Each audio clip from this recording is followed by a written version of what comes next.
pocket knife. Eafengrow. High quality knife. I don't know about that.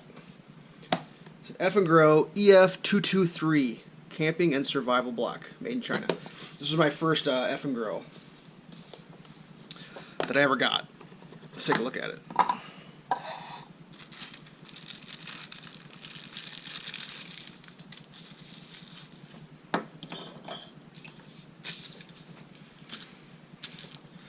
So this was, I've had this knife for quite a while, and kind of bought it on a whim. It wasn't very expensive, but it's actually one of my favorite knives that I own. It's made of Chinese D2 steel, so, you know, whatever that's worth. But this is what I like about it. The action is just beautiful. It's got good lines, nice swoop. Recess there. I guess that's supposed to let the liquids drain off. You can easily shut it one-handed. Oop. Operate it one-handed.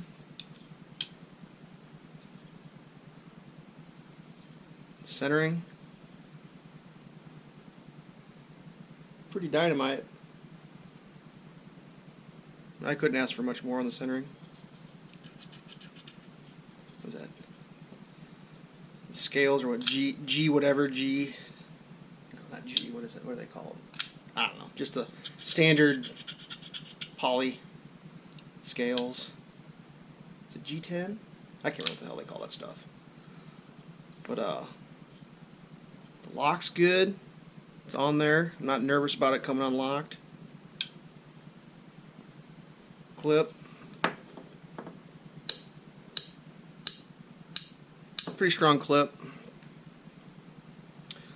It's kind of a long knife though, so some pants, because I carry my knives in my watch pocket, and this one doesn't fit in all of my watch pockets. That's the only thing about it. If it was a little bit shorter, I would prefer it, but you can't have everything in life.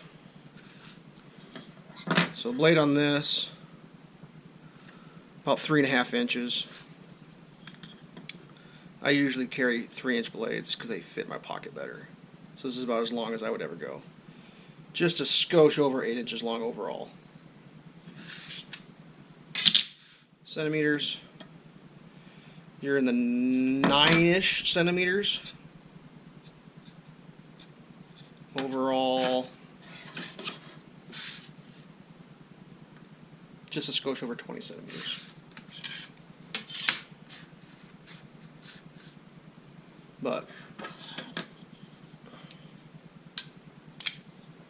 it's just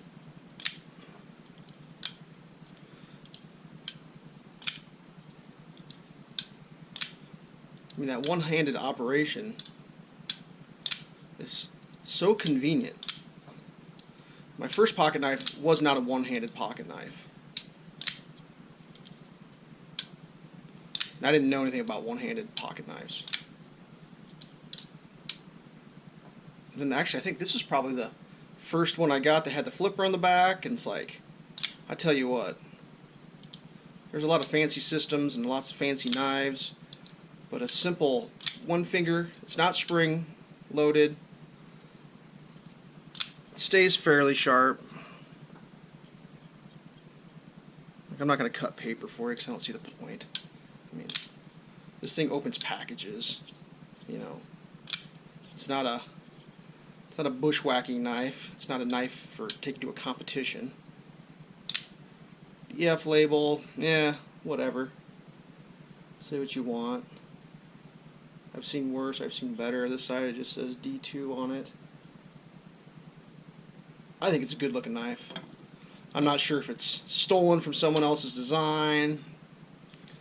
If it is, that's a shame. You shouldn't steal designs, but for a knife that doesn't cost very much, like, I'm not making payments on it. If I lost it, I'd be upset that I lost it. I wouldn't be upset because I'm out financially. I just order another one. But yeah, EF223 in black. Black on black on black. And one thing I did notice, like in the original sharpening, you can see it kind of scoded in a little bit there. If You can kind of see that on that line. And that's probably considered a defect because the sharpening didn't come all the way as much. And it's slight. You know, knives usually after so many years of sharpening they'll start dipping in a little bit for the edge, but you know, if I paid $200 for it I'd be furious. But that's one of those things that's not worth crying over spilt milk on type of deal.